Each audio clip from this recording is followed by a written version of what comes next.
Today, I want to talk about something we've all dealt with, educators calling in sick. Now, yes, sometimes people genuinely are unwell, that's life. But if you're starting to notice a pattern, the same people, the same days, or it's happening across your whole team, it's time to dig a little bit deeper. Because when educators are calling in sick frequently, it's rarely just about being sick. There's often something bigger going on underneath. So today I'm going to share 3 real reasons your educators keep calling in sick and what you can start doing about it. So let's start with the obvious one. Sometimes they just really are unwell.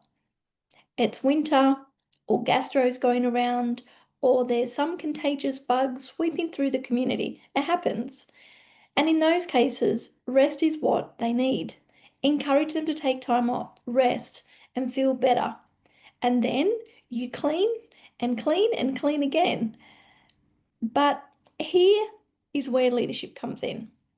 If you're noticing multiple people are getting sick in a really short time frame, it's worth checking your environment and asking yourself and your team, are your cleaning schedules being followed?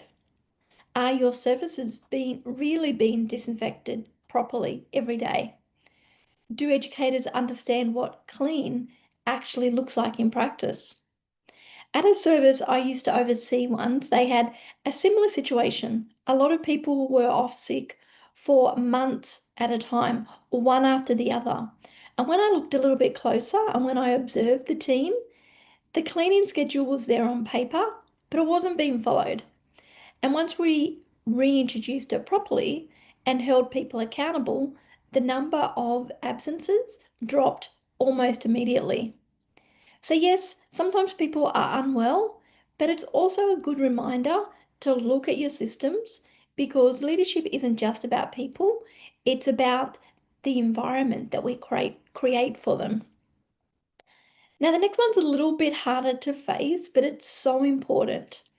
Sometimes the reason educators are calling in sick isn't about illness, it's about avoidance. They're avoiding conflict, tension, or burnout caused by poor culture. You might have inherited a culture at your service that wasn't healthy to begin with. You're trying to shift it, but it feels so heavy. And to be honest, you don't always have the support or the tools to do it yourself. Or maybe you've got 1 or 2 educators who are underperforming, or maybe even a little bit toxic, and you really want to hold them accountable. But every time you try, it backfires. They get defensive, they call in sick for the next day or the next week, or they end up making things even harder for the rest of the team. Sound familiar? Well, here's the thing. Culture starts with leadership. And a lot of poor cultures exist not because the leader doesn't care, but because they haven't been equipped to lead people. You might be fantastic. You might have been a fantastic educator. You can plan programs, you can interact with children and families beautifully, you know compliance, you can manage rosters, but leading people, it's a completely different skill set that nobody really trains you on. Leadership training and mentoring makes all the difference because leadership is caught more than it's taught. It's something we learn through experience, guidance, role model, and reflection. I know when I first stepped into leadership, I didn't know how to shift a culture either. I inherited a large service with bad culture and I wanted to shift it, but I had no idea how to bring a large team together or hold them accountable. I tried, but I just felt like I was repeating myself.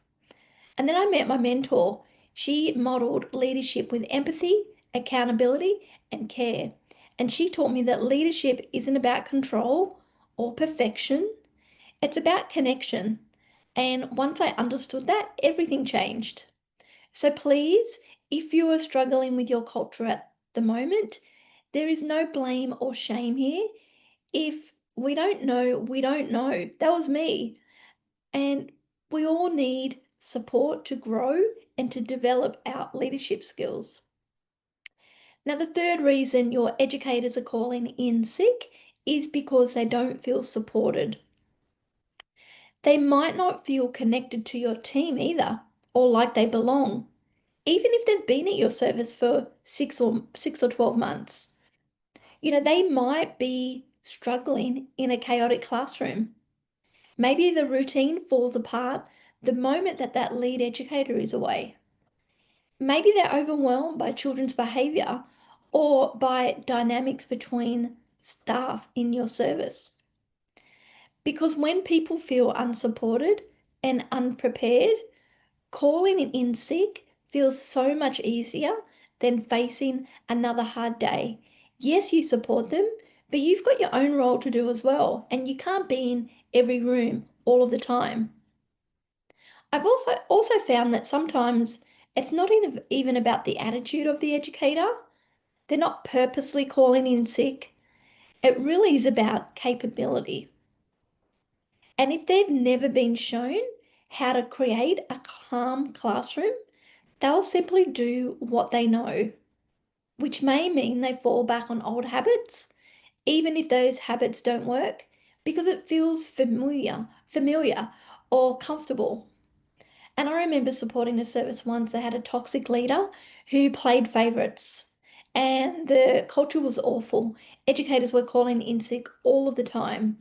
But once that leader left and was replaced with someone who genuinely cared, who connected with their team and supported them with real practical strategies, everything shifted. The culture changed, educators started showing up, and the classrooms became calmer and more engaged. And those sick days, they dropped dramatically. Support doesn't always mean giving people more time or resources or more educators. Sometimes this just means seeing them, guiding them, and believing in them. And that's the great joy and privilege we get as leaders. Because I've found that once your educators feel connected, safe, and are supported with practical knowledge on how to engage with their peers and children, they will feel more confident in their role. And then what you'll find is that your ratio rate will not only decrease because of those early morning I can't come in calls, they'll reduce, but you will find that you and your teams will start to enjoy your role. You'll start to smile and you'll want to start to be at work. So let me quickly recap the three main reasons your educators keep calling sick, and they're genuinely unwell and your system just need a quick recheck.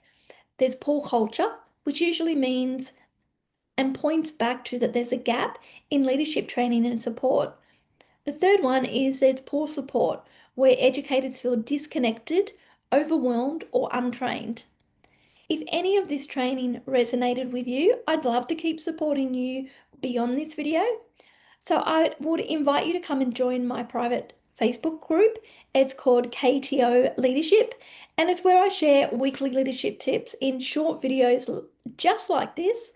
Or if you're ready to take the next step and explore leadership trainings for you or your team, DM or email me and we can chat about your specific needs. I also offer 5 free days of coaching, and I have a variety of leadership training for both individuals and teams. And I'd love to develop your leadership skills and knowledge, so reach out. Anyway, until next time, always lead with integrity.